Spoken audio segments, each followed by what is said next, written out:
au sommet de sa pratique, dans un style épuré au fil des années.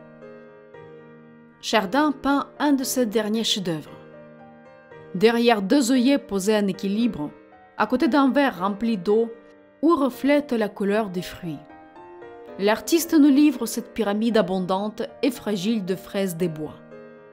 Peinte dans un rouge intense, avec une technique mêlant matières épaisses et couches translucides de demi-frais, dont lui seul avait le secret. Ce sont la sensualité et l'appétence du fruit qu'il sublime. La représentation des repas et de l'alimentation sont des sujets majeurs dans l'histoire de l'art.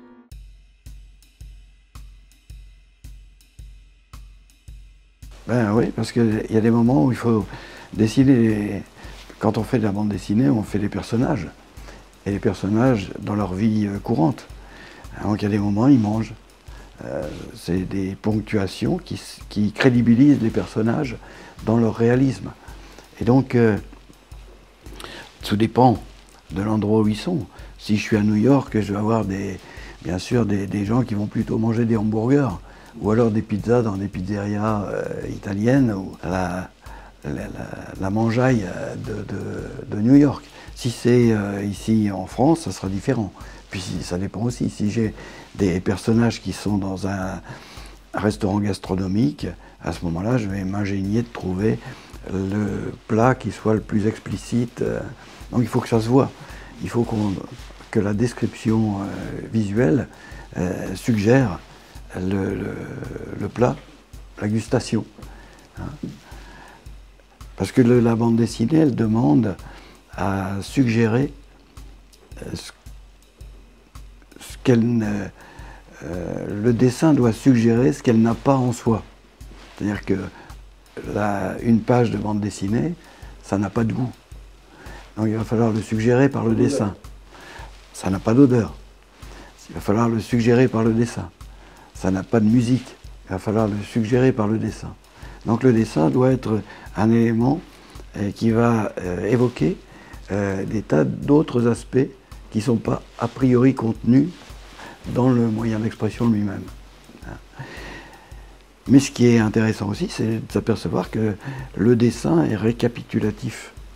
C'est-à-dire qu'un dessin, la vision, il suffit qu'on regarde un plat pour savoir à peu près la saveur du plat. La vision est susceptible de reconstituer des éléments déjà connus, simplement au regard. La vision, il suffit de faire l'incandescence d'un feu pour que la vision sache s'il faut ou pas toucher l'incandescence.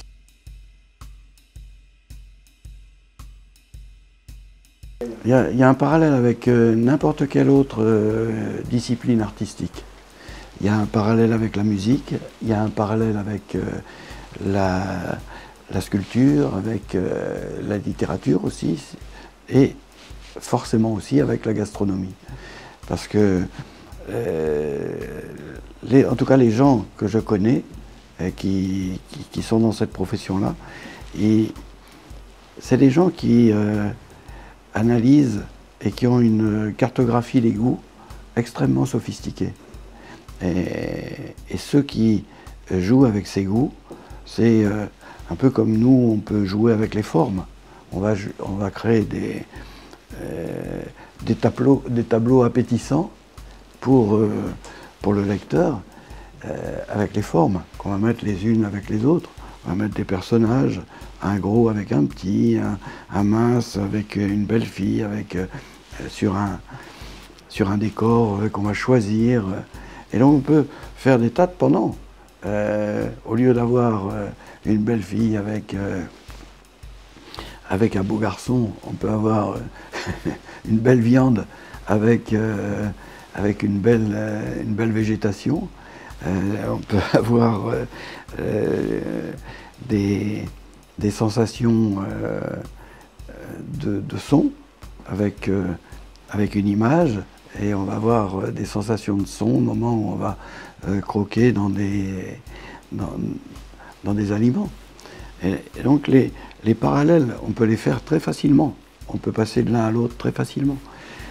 en plus, il y a par exemple, dans ce que j'essaye de faire, puis certains gastro, comme on dit, font pareil. Nous, quand on raconte une histoire en bande dessinée, il faut qu'il y ait un flux évident, que le lecteur soit embarqué dans un flux, une narration qui soit la plus fluide possible. Et quand on mange des plats, il y a une suite de plats. Il y a des goûts. Alors on peut choisir l'organisation de ces goûts. Hein, quand on a une assiette qui arrive, on se dit tiens, je vais commencer par ça plutôt que par ça. Et donc ça, c'est un peu à la discrétion de celui qui va goûter.